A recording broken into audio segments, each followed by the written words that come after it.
Assalamualaikum warahmatullahi ta'ala wabarakatuh.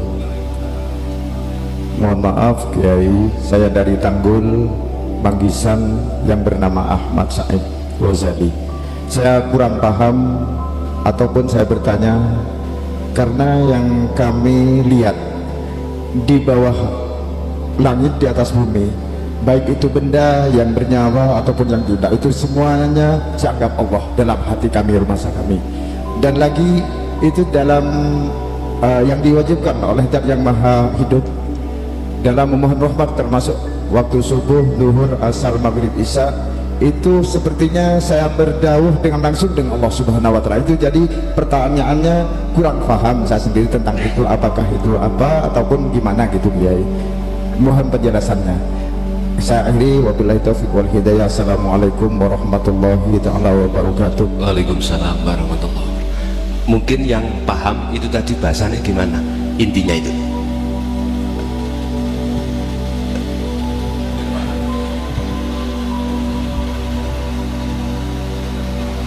Intisarinya gitu Kiai. Hidup. Iya. Nah, itu yang di bawah langit ataupun di atas bumi semuanya saya anggap hidup Kiai. Boleh. Nah, jadi kurang paham tentang itu saya sendiri gimana gitu dalam apakah itu termasuk apa Gini, hakikat? boleh saya tanya? Ya, boleh Ki? ya, ya. Menurut iman sampean menganggap hidup itu baik ini atau ini? Iya. Yang mana? Kedua-duanya. Kedua-duanya saya anggap hidup. Iki ya wis, oke, Anda jawab. Oke. Ditambah lagi atau kalau jawab langsung? Langsung ya. Kalau jawab langsung. Ini tidak jauh berbeda dengan ibu kemarin tanya dari Pekalongan pas saya ngaji di sana, yang bertanya Allah Muhammad gandeng itu bagaimana. Sebetulnya nggak jauh dengan ini. Dan atau yang dimaksud syahadat tunggal itu yang bagaimana. Jawabannya itu ketika saat sampai menganggap sinar dan setrum la farqa bainahuma, tidak ada bedanya. Lah, ruhaniyah seperti itu di zona titik mana? Nyun sewu. Mungkin selama ini belum pernah aku sampaikan. Tapi oleh karena ada yang bertanya tentang hal itu, sebab selama ini kan saya mengatakan aku Allah, mengenalkan diriku supaya hambaku tahu wujudku lewat nurku, akhirnya disebut Nurullah. Tak gitu dong. Siapa Nurullah itu? Yaitu semua yang ada baik di langit maupun di bumi, yang kita sebut makhluk itu. Tetapi wujudnya nurku itu bukan wujud zatku. Nah ini orang pasti bingung. Kalau kita hanya pakai akal, salah Pak. Kita mengatakan dunia dan seisinya itu adalah nuri Allah atau wujudnya Allah yang untuk supaya manusia kenal terhadap Allahnya. Akal ya. Karena apa? Dasari akal. Apa mungkin sama yang menciptakan dan yang diciptakan? Ya jelas gak sama lah. Sebab akal kan berhentinya di situ Pak. Sehingga akal ini untuk sampai pada Allah, mentoknya itu gini Pak, wujudnya di dunia dan seisinya itu kami jadikan sebagai burhan, dalil, bukti wujudnya Allah. Karena wujudnya dunia dan seisinya itu yang mewujudkan adalah Allah. Jangan dibantah ya ini ya. Ini secara akal kita dulu seperti itu. Prosesnya kita seperti itu, berarti kita dijatuhkan Allah asfala safilin, dijatuhkan serendah-rendahnya rohaniah seperti itu. Tetapi ingat bagaimana para arifin itu yang mengatakan wujudnya Allah itu kujadikan sebagai dalil, bukti atas ketidakwujudnya selain Allah. Ini berarti jenengan ini sudah syahadat tunggal. Kan ada syahadata ini, ya dah? Saya bersaksi ruhaniyah itu terhadap hidup. Berarti yang ketika saat ruhaniyah itu yakin, hidup yang memunculkan suara ini.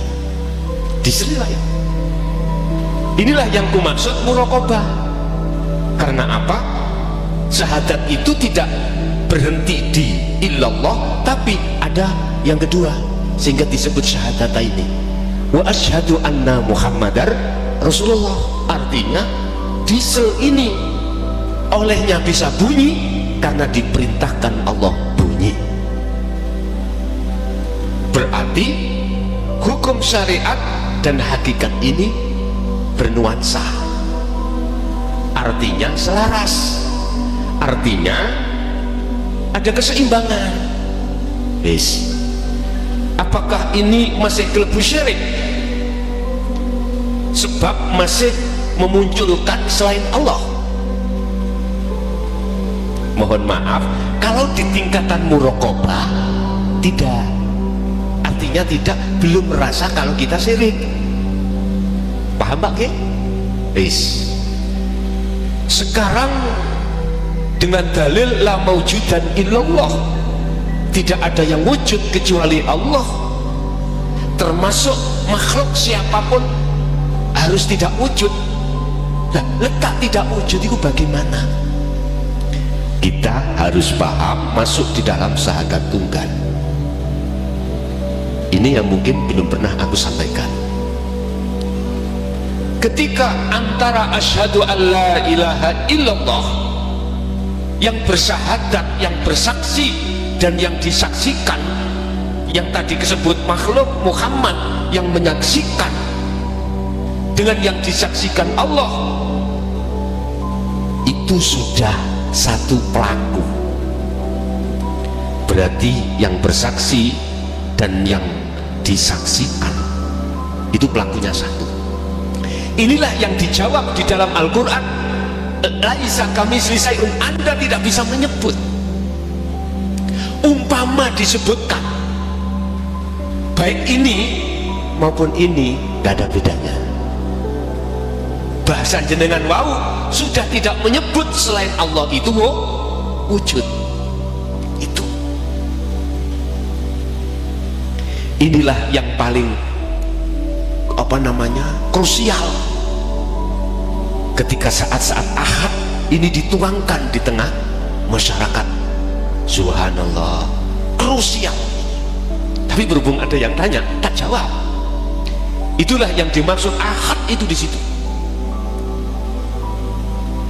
Apakah ini Allah? Ya. Apakah ini Allah? Ya. Bahasa iya apa yang ada di Arifin itu nggak sama dengan bahasa iya yang ada sebelum Arifin. Bukti krusial dan diperdebatkan. Sejarah sudah ngomong, ketika saat dilontarkan ke Zahiriyah tertuduhlah beliau-beliau yang mengatakan itu kafir zindik, dituduh seperti itu. Subhanallah. Jadi kemurnian ketauhidan jenengan di dalam keahatan sudah ada, enggak ada bedanya antara ini dengan ini. Bahasanya akhirnya Allah tidak ada, munculnya awal akhir tidak ada. Zahir batin kalimat itu sudah tidak ada. Kalau Allah melimputi di zahir di batin, berarti selain Allah itu masih ada. Nah, itu yang dilimputi. Berarti bahasa yang ada itu hanyalah Allah. Halus saya katakan selama ini loh lagi tidak. Padahal kalau boleh saya katakan selain ini nggak ada, berarti termasuk ini, Allah itu termasuk ini. Berarti dohir tidak muncul kalimat dohir, tidak muncul kalimat batin. Kalau masih muncul kalimat zahir dan kalimat batin, mohon maaf, berarti Allah butuh tempat. Padahal Allah tidak bertempat.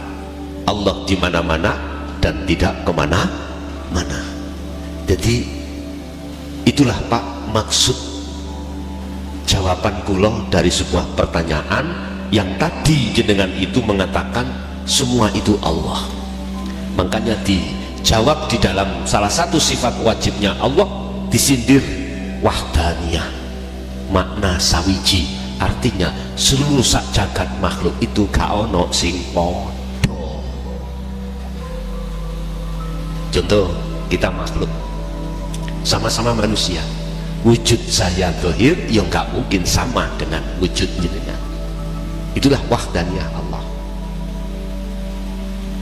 Bun salah paham loh Pak ya, bun salah paham. Jadi saya katakan tidak ada bedanya antara ini dengan ini, antara ini dengan ini gak ada bedanya. Bun salah paham jenengan. Ini konteksnya dalam iman dulu. Sifat basiroh, kalau basiroh kita itu sudah buka, otomatis nggak ada bedanya. Tapi kalau kita tarik terhadap sifat basariyah ini, ya bukan Allah lah. Si bingung, selamat untuk berbingung-bingung. Tadi kan sudah saya katakan, bila mana kita itu yang asalnya tidak ada, pengen tahu ketemu yang ada, kembalilah asal mula. Asal mula kita tidak ada. Kalau kita sudah tidak ada secara ruhaniah ya Pak, sifat basirohnya, kalau sudah kita makhluk sudah kembali pada Allah, asal kita tidak ada, maka disitulah akan nyata adanya. Kalau nyata adanya sudah tidak ada bedanya Pak. Ini apapun secara diterka fisik sudah nggak ada bedanya. Masa kurang kita itu disindir salah satu sifat wajibnya Allah, wahdaniyah, di dalam sifat salbiyah. Wahdaniyah, kok wahdaniyah kok salbiyah? Apa ma'ani? Ma'ani di situ makna suwiji. Orang yang lahir saiki sekarang tidak sama dengan besok. Dulur kembar mawon ya, ada saudara kembar, itu pasti ada yang tidak sama. Sekilas memangnya wajahnya sama, tapi pasti ada yang tidak sama. Apalagi yang bukan saudara kembar, apalagi itu Pak. Jadi maksudnya jenengan wau ada di syahadat tunggal itu akan ketemu sendiri manakala jenengan ini sudah disyahadatkan secara hakikat tadi, terus berlaku sirul asrar, maka disitulah nanti akan masuk pada zona ahad itu nanti. Mengapa selama ini tidak saya jelaskan? Nanti akan dijelaskan Allah sendiri dalam dirimu. Oleh karena malam hari ini Allah mentakdirkan bertanya, maka saya pun akan menjawab. Berarti yang tanya Allah sing jawab yo. Nah, oke. Mungkin ada lagi.